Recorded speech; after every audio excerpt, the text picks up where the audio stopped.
Hei, oleme jõudnud oma suht kiire nuudelsarjaga 5. episoodini. Ja nagu ma eelmises videos ütlesin, on see hetkel selle sarja viimane osa. Võib-olla kunagi tulevikus teeme veel uusi osasid, aga selles korraks tõmbame selle episoodiga sellele sarjale mõneks ajaks joone alla. Nagu ikka, on meil igas osas olnud 2 uut retsepti, mille aluseks on siis kiirnuudid. Nii ka seekord. Esimene retsept on super lihtne ja väga kiiresti valmiv. Teise puhul tuleb natukene rohkem vaeva näha. Esimese retsepti nimi on koorene peaaegu mereanni pasta ja teise nimi on vürtsikas raamen X. Aga asume nüüd vaatama, mida meil on vaja selleks, et neid 2 rooga teha. Aga nüüd asume kokkama. Nagu ütlesin, esimese roa nimeks on koorene peaaegu mereanni pasta. Ja selle roa puhul alustad täpselt nii, nagu ka paljude meie eelnevate retseptide puhul. Ehk siis valmistad oma nuudid selle järgi, kuidas nende pakendi õpetusel on kirjas. Ja kasutan sellest kõiki pakendis olevad maitseained. Meie puhul tuleb nad panna vette ja hoida neid seal koos maitseainetega 5 minutit. Panen nüüd need nuudid kaussi. Kui osadel retseptidel on öelnud, et ei tule lisada pakendis olevad maitseained, siis selle retsepti puhul lisad ka maitseained, mis on siin pakis kaasas. Paned vahepeal vee keema, et saaks ikka valmis. Siin pakis oli ka õli, lisan ka selle.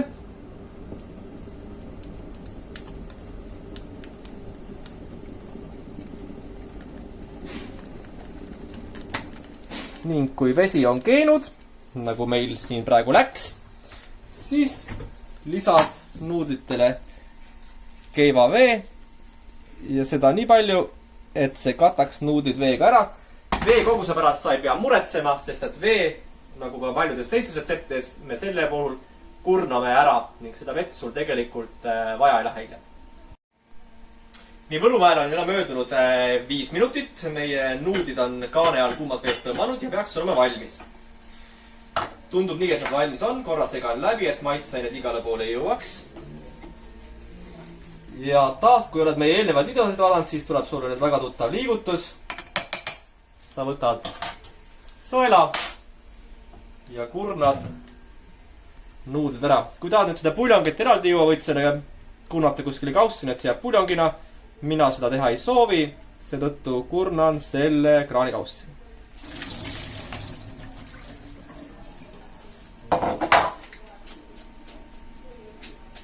Natuke soputan neid, et viimanegi vesi siit välja läheks. Et see meie roog ei tuleks väga vesine. Ja panen nad siia samma kaussi, kus ma nuudid valmistasin. Seejärel panen siit viimased tükid ka ära, mis siia külge tahavad jääda, et ikka saaks kõik söödud korralikult. Seejärel avan oma koorese mereanni salati.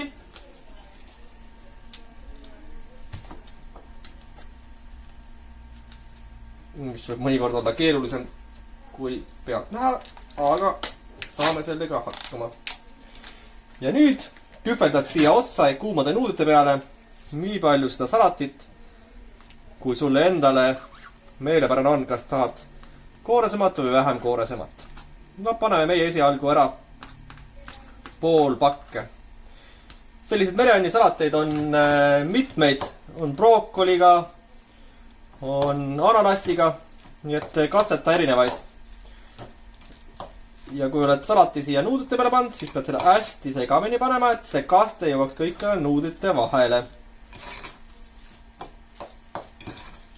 Jällegi võid selle järgi ka vaadata, kas panna juurde kastet salatit või mitte, et kui koorenesed need nuudlid tunduvad. Minule tundub, et ta veel väga koorene ei ole. Panen natukene seda salatit siia juurde ja segan taas kord läbi hästi põhjalikult, et see jõuaks kõikjale ilusti salati nuudlite vahele. Nii see kaste kui ka need salatitükid, ehk siis juurviljatükid kui ka suriimitükid. nii. Nüüd on mul põhjalikult nuudlid läbi segatud. Selle käigus on see roog pisut tõenäoliselt jahtunud. Mistõttu tuleb peale segamist toit korraks panna mikrolaineahju. Nii see kaste läheb ka natuke vedelemaks. Ja mikrolaineahjus paned siis oma mikrolaineahju maksimumvõimsusele ja 30–40 sekundit vastavalt sellele, kuidas tavaliselt sinu mikrolaineahi ajab asjad kuumaks. Meil piisab 30 sekundist ja paned tööle. Ja kui mikrolaineahi on oma töö ära teinud, avad ukse ning bon appétit! Esimene roog on söömiseks valmis. Oma viimast retsepti alustame pisut tavapäratult. Nimelt ei pane me kohe alguses nuudleid tõmbama sooja veed sisse, vaid hoopis alustame erinevate produktide hakkimisest. Kui sa oled ostnud selliseid kuubikutena tulevaid keedusingi või vorstükke, siis sa hakkima loomulikult neid ei pea, need on sul juba valmis. Aga meie paneme neile lisaks ka viinereid, siis viinerid sa tõenäoliselt kuubikutena võid ka leida, aga kui ei leia, siis võtad endale meelepärase koguse viinereid ja asud viinereid hakkima. Viinerid võid hakkida sellisteks poolsõõrideks. Kui viinerid on hakitud sobivateks suurusteks ja sobivas koguses, nagu sulle meeldib, siis tuleb asuda kurgi hakkimise juurde. Ja kurgi soovitame sul hakkida 4 selliseks tükiks ja seejärel jällegi seibideks. Ehk siis 1/4 suurused tükid võiksid olla kurkidest. Ja kui kurk on hakitud sobivasse suurusesse ning sobivas koguses, nagu sulle meelepärane on, siin ei ole kindlad kogused. Ehk siis kui oled rohkem vorsti ja lihasõber, siis pane rohkem vorsti. Kui oled rohkem taimse ja köögivilja sõber, siis pane rohkem köögivilju. Ehk siis ise vali. Kui need 2 asja on hakitud, siis kolmandaks jääb hakkida spicy jalapeno. Nüüd siin pead jällegi ise teadma, kui vürtsist toitu sa armastad. Ja nagu ikka ka eelmiste videode puhul, siis vürtsiste ja soolaste ja muude maitsete lisamisel pigem ole alguses ettevaatlik, pane väiksem kogus ja hiljem saad ka siin puhul tegelikult seda jalapeniot veel oma roa sisse juurde hakkida, kui sa tunned, et vürtsi talle juurde. Aga jalapeno siis haki sellisteks väikesteks tükkideks, kuna ta on kaunis vürtsikas sul keele all, kui ta sulle suure tükina saatub. Ehk siis selliseks väga väikseks nagu lõikad pooleks ja siis väikesteks kuubikuteks.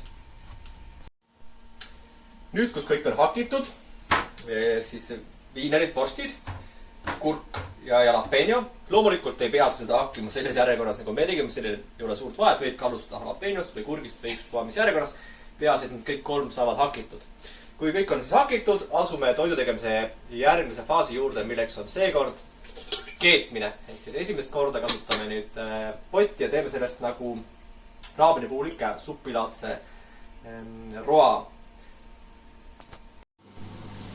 Olemegi siis pliidi juures ning asume keetma. Selleks, et teaks palju vett panna oma roale, pead vaatama jällegi oma nuudlipakki ning lugema, kui suure koguse veega seda tavapäraselt valmistatakse. Meie nuudlite puhul on selleks 250 ml ja 250 ml on 1 kruusi täis. Et kui sul ei ole mõõtenõud, siis 1 kohvikruusides vett on 250 ml. See on rusikareegel. Ja sa ei pane mitte täpselt sama koguse vett, kui siin pakis on ette nähtud, vaid pisut rohkem, isegi palju rohkem, poole rohkem vett. Ehk siis mina panen 500 ml.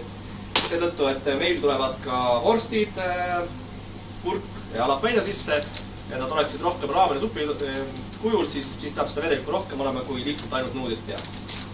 Nii et panin juba pliidile poti sooja ja et läheks kiiremini, keetsin eelnevalt keedunõus vee.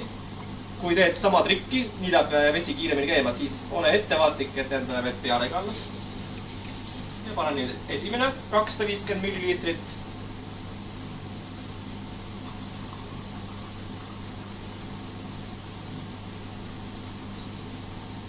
Ning teine 250 milliliitrit, kokku 500 milliliitrit.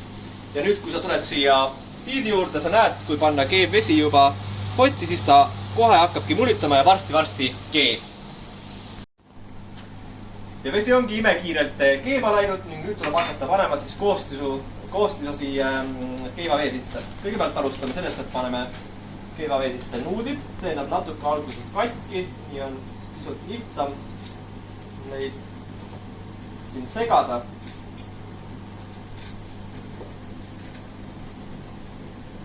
Kui nuudid on vee sisse pandud, segan nad korra läbi, et nad saaksid kõik veega ilusti kokku.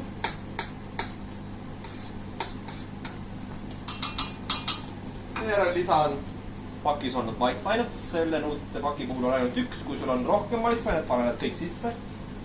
Näiteks paljudel on õli maitsainete seas, võid ka selle lisada. Siin seda ei olnud, seega läheb ainult see üks pakike sisse siia.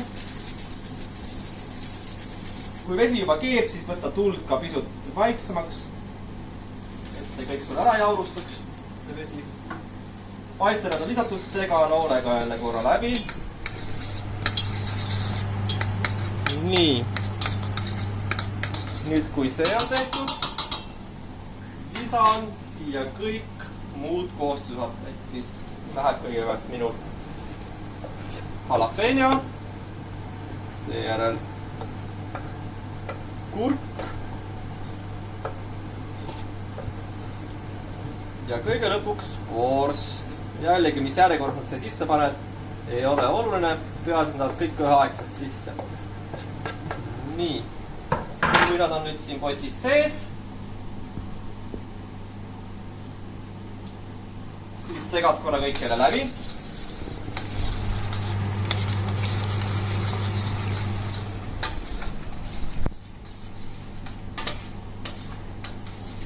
Ning keedad nüüd neid vähemalt nii kaua, kuni on sul öeldud ka pakis, et nuudite valmistamiseks läheb aega, siis selle puhul on ette nähtud meil 3 minutit, nüüd vähemalt 3 minutit keedad. Ma soovitan natuke rohkem, miinimum 5 minutit keeta.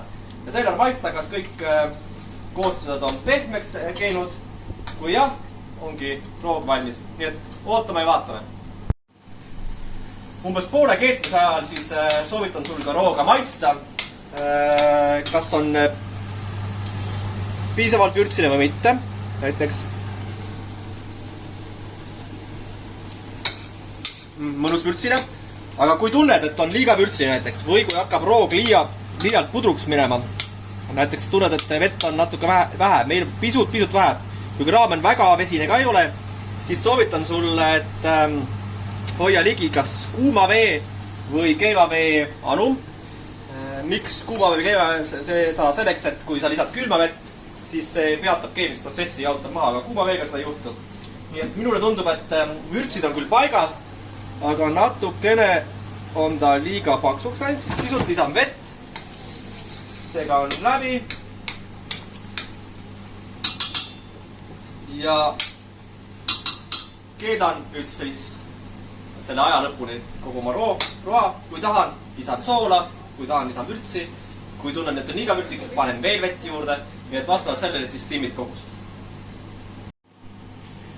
Ja kui 5 minutit on möödunud või mis iganes aja sa oled need keetnud vastavalt oma nuudiretseptile, siis ongi sul vürtsikas Ramen X valmis ja võid asuda sööma. See oli siis meie viimane retsept, meie 10. retsept. Loodan, et oled nautinud meie kõiki 10 retsepti ja kaasa teinud.